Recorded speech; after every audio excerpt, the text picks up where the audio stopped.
What if the biggest secret about time travel in Outlander has been hiding in plain sight this whole time?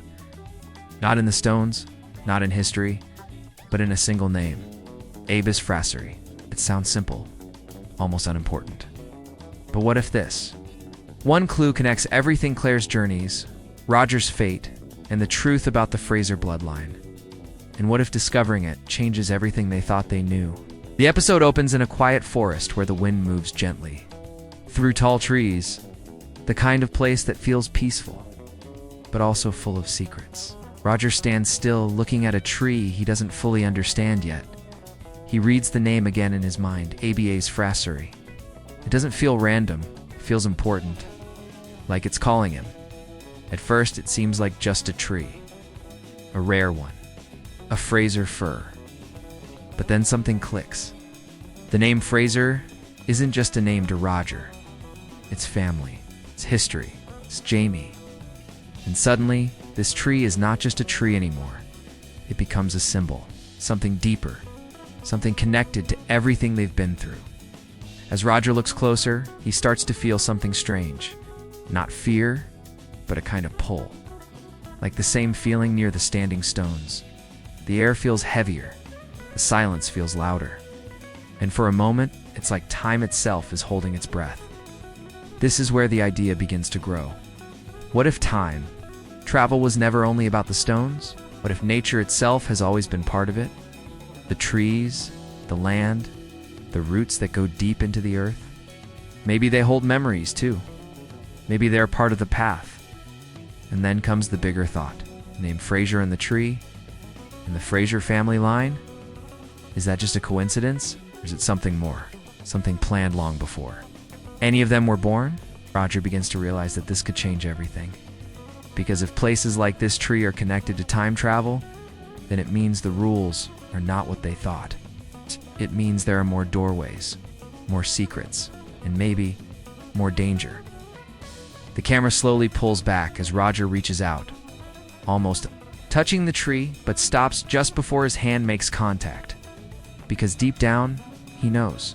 Once he understands this, there is no going back. And the question stays in the air. Was this discovery meant to happen? Or was it waiting for him all along? Roger can't shake the feeling anymore.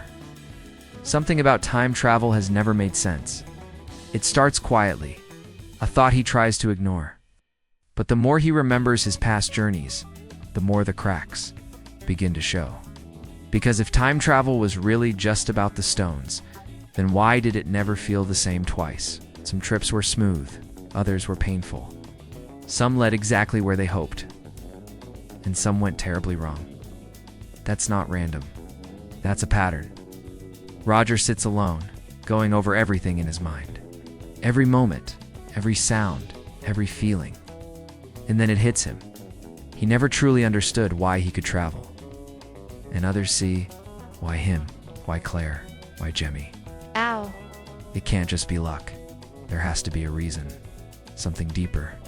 Something hidden, and then fear begins to creep in. Because if there is a reason, then it also means something is controlling it. Roger starts to question the past decisions he made. The times he stepped through the stones without fully knowing what was pulling him. He remembers the pressure in his head, the strange ringing sound, the feeling of being pulled apart and put back together again. That wasn't just magic. That was something real, something powerful. And now, after seeing the Abies Frassery tree, everything feels connected in a way that scares him. Because what if the stones were never the only way? What if they were just the most obvious one? What if there are other paths hidden in the world, waiting for the right person? Roger's thoughts turn darker. If he can start to see the pattern, then someone else can too. And that's when the fear becomes real. Because if time travel has rules, then those rules can be learned. And if they can be learned, they can be used. Roger clenches his fists, trying to steady himself. This isn't just about curiosity anymore. This is about his family, Brianna Jemmy. If he's right, then they are standing on the edge of something far bigger than they ever imagined. Something they are not ready for. And for the first time, Roger doesn't feel wonder when he thinks about time travel. He feels dread. because the truth is no longer a mystery. It's a warning. Claire has always known more than she ever said out loud, but this time, she can't stay silent. It begins with a look.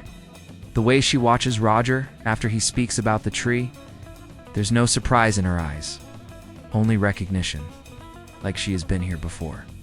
Like she has felt this same fear, the same question, years ago, but chose to bury it.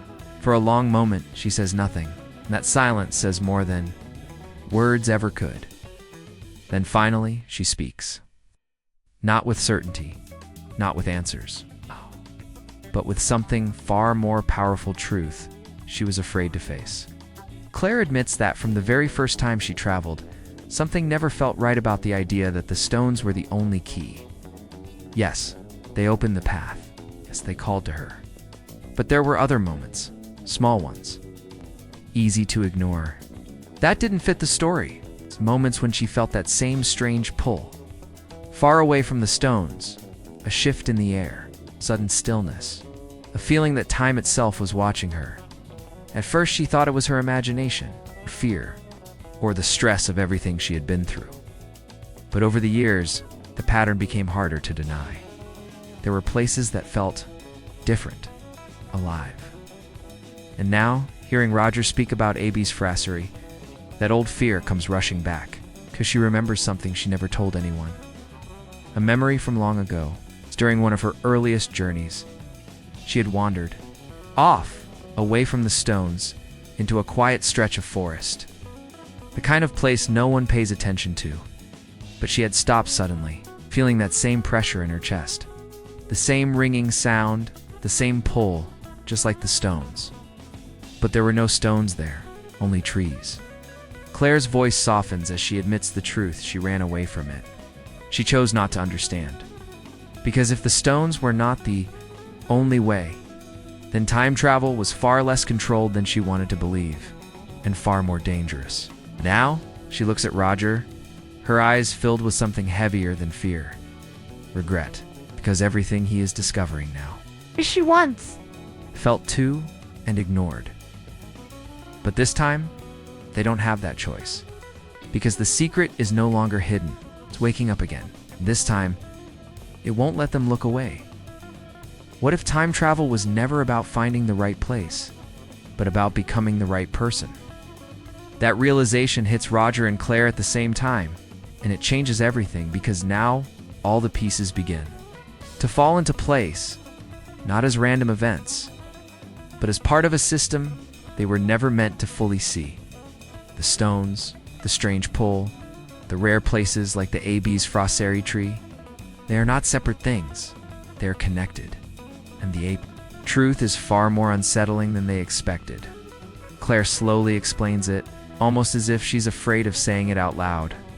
Time travel doesn't just happen because someone touches a stone. It happens because something inside them responds to it. Their blood, their mind, will. It's a combination, a rare one. That's why not everyone can travel. That's why. Some people fail, never return. Roger listens carefully, but what scares him most is how much sense it makes. Because every time he traveled, he wasn't just stepping through a place. He was being pulled by something he didn't understand. And now he does. It wasn't the stones choosing him. It was something already inside him, reacting to the world around him. Then comes the final piece, the one that changes everything. Places. Like the Abaya's frassery tree are not just locations. They are amplifiers. Natural points where this hidden force becomes stronger. Where the connection between time and the traveler becomes clearer and more dangerous. It's like the world itself is opening small doors, but only for those who can see them. Claire's voice trembles as she admits, this really means. The stones were never the only gateway. They were just the safest one. And suddenly, the idea of control disappears. Because if these hidden places exist, then time travel is not limited anymore. It can happen in ways they can't predict, in places they can't guard. It's under rules they don't fully understand. Roger steps back, his mind racing. Because if this truth is real, then someone else could discover it too. Someone who doesn't care about the risks. Someone who would use it. And that's when the fear becomes something else entirely. not just fear of the unknown, but fear of what comes next. Because now they understand the truth. And once you understand something like this, you can't ever go back to believing you're safe. The scariest part isn't the secret itself. It's the feeling that they are not the first to discover it. Roger realizes it before he even says it out loud. That quiet sense in his chest. The one that warned him near the tree. It wasn't just about the place. It was about being seen. At first, it sounds impossible. Time travel has always felt like something hidden, something rare, a mystery only a few people could ever touch. But now, that belief starts to break. Because if the patterns are real, if places like Abaz Fraseri exist, then someone else could have followed the same clues, and maybe they already have. Claire notices the change in Roger's face. That shift from confusion to something darker. She doesn't ask what he's thinking, because she already feels it too. That same quiet fear she once ignored, now louder than ever. They are not alone in this anymore. Then comes the moment that proves it. A small detail. It's easy to miss, but impossible to forget. Marks near the tree. Not natural. Not random. Deliberate. Someone has been here before. The air suddenly feels different. Heavier. Like the forest itself is holding a secret it doesn't want to give away. Roger looks around slowly, his heart pounding, every sound sharper than before. A broken branch. Footsteps that don't belong. To them, a sign that this place has been used recently. And that's when the truth hits harder than anything else. This isn't just discovery anymore. This is a race. Because whoever found this place didn't leave by accident. We're searching, learning, testing. Just like Roger and Claire. But maybe with a very different purpose. Claire's voice lowers, almost a whisper, as she says what they are both thinking. If someone understands how these places work, they could control where and when they travel. They wouldn't be guessing, they would be choosing. And that kind of power, in the wrong hands, could destroy everything. History, lives. The fragile balance they've been trying to protect. Roger feels a cold wave of fear run through him, because this is no longer about curiosity or answers. It's about survival, because now, every step they take, every place they go, they could be followed, watched, or worse, hunted. And somewhere out there in time, someone is already one step ahead. What if the only way to protect your family is to walk away from the very thing that defines your life? That's the question no one wants to answer, but now they can't avoid it. The truth about time travel has changed everything. It's no longer a mystery to explore. It's a danger that follows them. And for Roger, that danger has a face no Brianna. And Jemmy, because this isn't just about them anymore, it's about what their son might become. Roger looks at Jemmy differently now. Not with fear, but with a heavy understanding. If this ability runs in blood, if it grows stronger with each generation, then Jemmy may be more connected to it than any of them. And that thought is terrifying, because a child can't control something like that. A child can't understand the risks, and if others are searching for this power, then Jemmy is no longer just family. He is a target. The tension builds quietly between Roger and Brianna. At first, it's just silence. The kind that stretches too long. The kind that hides words neither of them wants to say. But eventually it breaks. Roger says it clearly. They need to stop. No more traveling. No more searching for answers. And number more stepping into something they don't fully understand to him. It's the only way to keep them safe. But Brianna doesn't see it that way. Because walking away doesn't erase what they are. It doesn't change what's already inside them. Voice carries both strength and fear as she pushes back. Running won't solve this. Hiding won't protect Jemmy if the danger is already out there. If someone is truly searching, then staying still might be the worst choice of all.